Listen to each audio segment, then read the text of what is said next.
دي هاربر البائسة اللي بتشتغل سكرتيرة لكريستين الصحفية والإعلامية في المجال الرياضي، واللي بتبقى مشغلة هاربر عندها مرمطون مش سكرتيرة بس، تنظم مواعيدها، تجيب لها القهوة، تطلب لها الأكل كده يعني. وهنا بتنزل هاربر عشان تستلم الأكل بتاعها هي وكريستين، بس مش بيكون معاها كاش، والدليفري بيقول لها ما ينفعش تدفعي بالفيزا. وأثناء كده بينزل تشارلي البائس برضو اللي بيبقى شغال سكرتير ومرمطون عند ريك رجل الأعمال، واللي شركته بتبقى في نفس المبنى اللي فيه مكتب كريستين. ولأن ريك طلب من تشارلي الأكل فجأة، وهو لما بيطلب حاجة لازم تتنفذ فورا، فلقى الأكل اللي في وشه ده واللي ملوش صاحب، فدفع للراجل الفلوس وخد هو الأكل، وقسموا الأكل ما بينهم هو وهاربر عشان كل واحد يدي وجبة للمدير بتاعه. ومن هنا كانت بداية معرفتهم ببعض. تشارلي ما بيصدق يخلص شغل وبيروح على حبيبته سوز اللي بترفض تقابله عشان هي شغالة موديل وما بترضاش تستقبله علشان عندها تصوير تاني يوم ولازم تنام بدري عشان وشها ما يبقاش باين عليه التعب. أما هاربر فبتبقى قاعدة سنجل بائسة، لأنها كل ما بتحدد ميعاد غرامي بيبوظ بسبب انشغالها طول اليوم مع كريستين. فبتدخل عليها صاحبتها بيكا مع حبيبها مايك وبتقول لها: هاربر حبيبتي، ايه اخبار احتساء الشاي معاكي؟ فقالت لها: تنيالي، هو انا حتى عارفه اشرب قهوه ساده؟ وبيطلب مايك حبيب بيكا منها الجواز في اليوم ده وهي بتوافق، وبتفرح لهم هاربر، بتفرح لهم بجد يعني، بس بتبقى متحسره في نفس الوقت على حظها يعني. المهم بيفضلوا كده تشارلي وهاربر مسحولين طول اليوم مع مديرينهم، ومش عارف كل واحد فيهم يعيش حياته العاطفيه، وبيقعدوا هنا يتكلموا مع بعض شويه عن حياتهم. فبيقول لها تشارلي ان سوز حبيبته بتحضر كتير مناسبات من غيره بسبب يعني انشغاله عنها على طول. فبترد عليه هاربر بتقول له: امال تعمل ايه لو عرفت ان اللي قدامك دي ما قالتش لحد يا بيبي، ولا حتى حد قال لها يا بنت انت مراتي لمده 15 سنه مثلا يعني. واتكلموا شويه عن رؤسائهم وان هم برضو بقالهم فتره عايشين للشغل وناسين حياتهم العاطفيه خالص، وخصوصا بعد ما انفصل ريك عن مراته كيكي بعد ما طلبت منه الخلع. فقالت هاربر لتشارلي: خلاص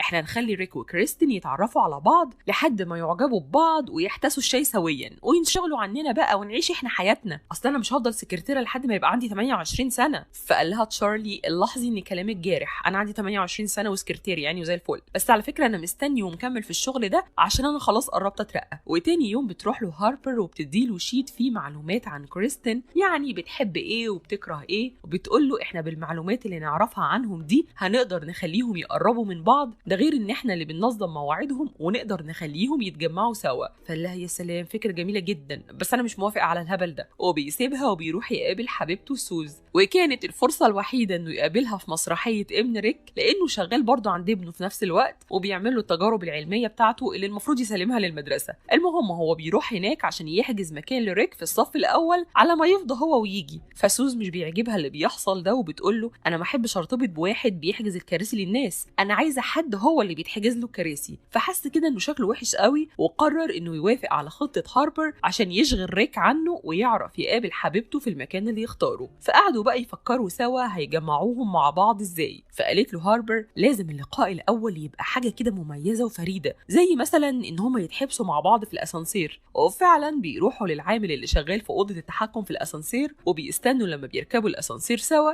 بس بيركب معاهم الاخ ده، ولما بيحاول العامل ان هو يعطل الاسانسير على اساس يتكلموا سوا بيحصل عطل فعلا وما بيعرفش يتحكم في الاسانسير وبيتحبسوا جوه شويه مع الاخ ده. فبيطلع الاخ اللي معاهم عنده فوبيا وبيقلع لهم بقى لما بيحس بالخنقه. فقالت كريستين: لا ده بيقلع البنطلون يا جماعه، انا هتصل بمكافحه الحريق. فقال لها ريك: لا ده انا اللي هتصل بالبوليس نفسه. المهم بيخرجوا بعد ما الاسانسير بيشتغل، وبتروح هاربر تقول لها ان الراجل اللي كان محبوس معاكي في الاسانسير اتصل بالامن وسالهم على رقمك، ده شكله معجب بيكي قوي. فقالت لها: يا لهوي، الراجل اللي قلع؟ قالت لها: لا التاني، القيمه ومركز ووظيفه ميري. وكمان تشارلي بيعرف ريك ان اللي اتحبست معاه تبقى الصحفيه المعروفه كريستين ستيفنز، وبيقول له ان رجل الاعمال المنافس ليه بيفكر يستثمر في موقعها، هو عارف يعني ان حته البيزنس دي هتستفزه. المهم بينتقلوا على الخطه الثانيه، وبتصادف ان ريك وكريستين كانوا حاجزين للحضور لماتش بيسبول، وهناك في طقس كده ان لما الماتش بيخلص الكاميرا بتختار كابلز عشوائي عشان يعبروا عن حبهم قدام الناس يعني. فبتروح هاربر تظبط مع الولد اللي بيركز الكاميرا على الناس، وقالت له اوصاف ريك وكريستين، وقالت له خلي الكاميرا تختارهم عشان يعبروا عن حبهم لبعض قدام الناس. وفي الماتش بيشوفوا بعض ريك وكريستين، وبيروح ريك يقعد جنبها وبيتكلموا. وبعد ما الماتش بيخلص الكاميرات فعلا بتختار ريك وكريستين عشان يعني يديها كيس، وكانوا محرجين في الاول وقالوا لهم: يا جماعة احنا مش قابل اصلا يعني. بس بعد كده بيوافقوا وبتبتدي علاقتهم وبينشغلوا عن الشغل شوية، وبيفوق تشارلي لحبيبته سوز، وهاربر بتفوق للتعارف على ناس وبتتعرف على واحد وبتخرج معاه. وكانوا برضو تشارلي وهاربر على اتصال مع بعض في الشغل عشان يعرفوا اخر التطورات في موضوع ريك وكريستين، ولو لاحظوا ان علاقتهم ببعض بتبوظ بيحاولوا هم يصلحوها من غير ما يعرفوا. وكانت تشارلي بيبعت ورد لكريستين باسم ريك ومعاه كارت عليه كلام حلو، وكانت هاربر بتعمل نفس الموضوع. ومش كده وبس، كمان بسبب ان تشارلي كان عارف كل حاجة عن كيكي مرات ريك، كان بيروح يقول لهاربر ايه اللي بيحبه وبيكرهه في كيكي، علشان يعني تحاول هاربر انها تظبط كريستين بالحاجات اللي بيحبها ريك. وابتدت بقى تحجز لها في مراكز تجميلية وحاجات من دي، وفعلا بيتقربوا اكتر من بعض، وبقت كريستين تروح الشغل متأخر وريك بقى بيخرج من الشغل بدري، وفي نفس الوقت كانوا بيقربوا تشارلي وهاربر لبعض. ودخلت هنا عليه لقيته سهران عشان يخلص مشروع العلوم بتاع ابن ريك، وهو كيف تستخدم الليمون في صنع بطارية وكلام من ده يعني. فصعب على هاربر وقعدت معاه تساعده، وقعدوا يتكلموا مع بعض شوية، وكل واحد قال للتاني هو ليه مستحمل الشغل ده. فقال لها تشارلي انا بقالي 3 سنين في الشغل المهببة دي على امل ان انا اترقى، لاني لو سبتها هبدأ من الاول تاني وانا عندي 28 سنة. اما هاربر فقالت له انا نفسي من زمان اكتب مقالات رياضية، واشتغلت عند كريستين لانها احسن صحفية رياضية، وفضلت اساعدها في كل حاجة على امل انها تحبني وتاخد بالها مني، بس عمرها ما عملت كده. فقال لها طب انت كتبتي حاجة؟ قالت له ما كتبتش اي حاجة خالص لان انا ما عنديش وقت واليوم كله بيضيع في الشغل. المهم بيسافروا ريك وكريستين في الويك اند، وبتخرج هاربر مع تشارلي وبيعرفها على سوز حبيبته اللي بتبقى مشغولة عنه معظم الوقت. ولما الولد اللي اتعرفت عليه هاربر مرة واحدة اختفى من حياتها، بيروح تشارلي معاها خطوبة صاحبتها بيكا اللي واقفة هنا تتكلم عن حبيبها، وبتقول للناس حبايبي انتوا عارفين ان انا احتسيت الشاي مع ناس كتير قوي الحقيقة، وكل واحد فيهم كان ليه مميزات، بس على الرغم ان مايك بيلبس بدلة باباه وبيسمع اغاني مش على ذوقي، وقعدت تقول عيوبه بقى من وجهة نظرها يعني، بس انا بحبه فعلا وسعيدة جدا ان انا هكمل معاه حياتي. بيوضح لنا يعني هنا ان قمة الحب ان انت تحب واحد حتى وانت شايف عيوبه. وبعدين بيرقصوا هاربر وتشارلي رقصة البطة دي، وبتيجي الرقصة الاسلو وبيحاول تشارلي يعطف ويلطف معاها، وبيمشي معاها بقى بطريقة ذكر عيوبها، وقال لها انت بتتكلمي بسرعة قوي وبترقصي زي البطة، بس يا عيني ما بيلحقش يقول لها بس،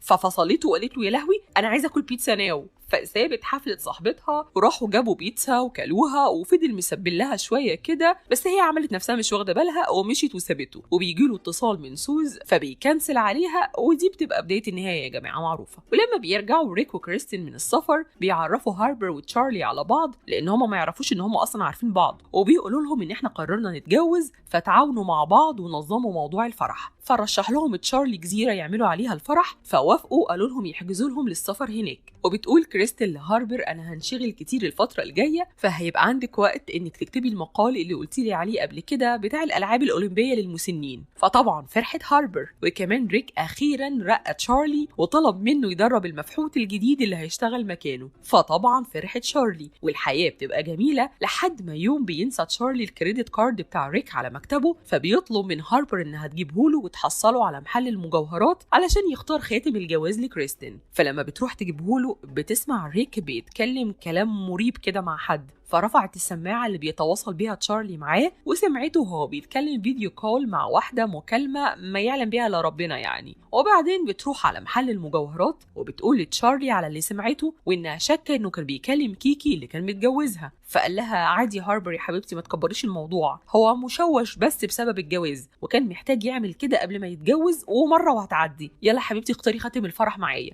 فقالت له فرح مين؟ كريستين مش هتتجوزه. قال لها ما هي مش هتعرف حاجة. قالت له انت عايز ريك يخون كريستين؟ قال لها ما هي حبيبتي كده كده علاقة مزيفة من الأول يعني مش هتفرق. قالت له بس انت كده هتتسبب في تدمير حياة شخص لمجرد انك تتفرغ لواحدة مملة بتشتغل طول اليوم في وظيفة ما تهمكش أصلا. فقال لها أي حياة دي لا هتتدمر، احنا أصلا اللي خلينا لحياتهم طعم. فقالت له للأسف انت أسوأ من ريك وبتعمل كل ده عشان تترقى، عشان تبقى نسخة تانية من ريك، وانا بقى هقول لكريستين على كل حاجة. فراحت قالت لكريستين فعلا وما صدقتش لقيتهاش وقالت لها أنا ما يهمنيش بداية العلاقة إيه. فقالت لها هاربر بس ده مش بيحبك بجد، بس برضو رفضت كريستين تسمعها ورفضتها من الشغل. ولما لقت هاربر نفسها فاضية حاولت تبتدي تكتب المقالات اللي نفسها تكتبها، بس كانت على طول حاسة انها هتكتب بطريقة سيئة، لحد ما جت لها صاحبتها بيكا وهزقتها شوية وقالت لها ما انت لازم تكتبي يا حبيبتي عشان تصححي، ولما تصححي هتعرفي اخطائك وتتحسني، قومي يا بنتي شوفي مصالحك وكفايه شعور بالفشل بقى. وبيفضل تشارلي يكلمها وما تردش، وبيخرج مع سوز في المكان ده اللي هي بتختاره، وبيحس يعني كده من الاخر انها عايشه عيشه غير عيشه اهلها، وما كانش مستمتع بالمكان الهادي الملزق اللي وديته ليه، وحس انها مش بتتكلم معاه في اي حاجه تخصها، وكل اللي بتتكلم فيه عن المكان والاكل، وبتقول ان دي احلى اكل اكلتها في حياتها. فقال لها انا احلى اكل اكلتها في حياتي كانت بيتزا ب$5،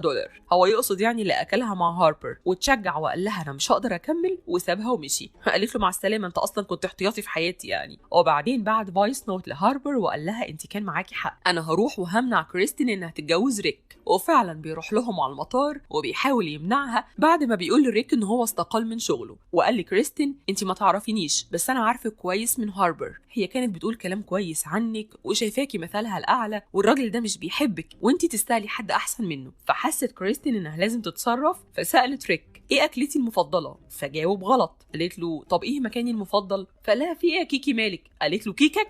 قال لها لا ما تفهمنيش غلط ده دلع كريستين. فسابته وفركشت الموضوع. وبعدها بيروح ريك لتشارلي وبيطلب منه معلومات عن كيكي لانه عايز يرجع لها، وفعلا كل ده ما كانش قادر ينساها وعايز يبتدي ياخد باله من اهتماماتها. فقال له تشارلي انا هبعت لك فايل فيه كل المعلومات عنها. وبتروح هاربر تاخد حاجتها من الشغل، فبتعبر لها كريستين عن استيائها من اللعبه اللي عملتها عليها، بس بتقول لها برغم كده انا مش عارفه انت كنت شايله الشغل ده كله لوحدك ازاي. فطلبت منها انها ترجع للشغل. فقالت لها هاربر كلمتين حلوين، وبعدين اعتذرت لها عن الشغل لانها اتفرغت خلاص للكتابه اللي بتحبها. فطلبت منها كريستين انها توريها حاجه من اللي كتبته، وبتحس هاربر انها ابتدت في الطريق اللي هي بنفسها اختارته. وبتنزل تلاقي تشارلي مستنيها وبيقول لها انه كمان هيبتدي من الصفر عادي جدا في سن 28، وهيكتشف ايه الحاجات اللي معجب بيها اللي اولها انتي. وقال لها انا معجب بيكي، وقعد كل بقى واحد يذل التاني بعيوبه ونقط الضعف عنده، بس ده ما يمنعش ان هم حبوا بعض والفيلم بيخلص. والحكمه بقى اللي احنا طلعنا بيها من الموال الاسود ده، خليك مع اللي بيحبك وقابلك بعيوبك، لان كلنا عندنا عيوب، اما اللي يقولك انت مثالي وما فيكش غلطه ده بقى بيشتغلك. وعلى راي الاستاذ وائل جسار حبيته لما انا شفت عيوبه وما فيش اجمل من كده. وما تشتغلوش مرمطونات عند حد يا جماعه علشان تحققوا حلمكم، اشتغل انت على نفسك احسن ما تشتغل عند حد وتضيع وقتك، وابدا بالفعل في تحقيق حلمك. نكون قد وصلنا الى نهايه هذا الفيديو.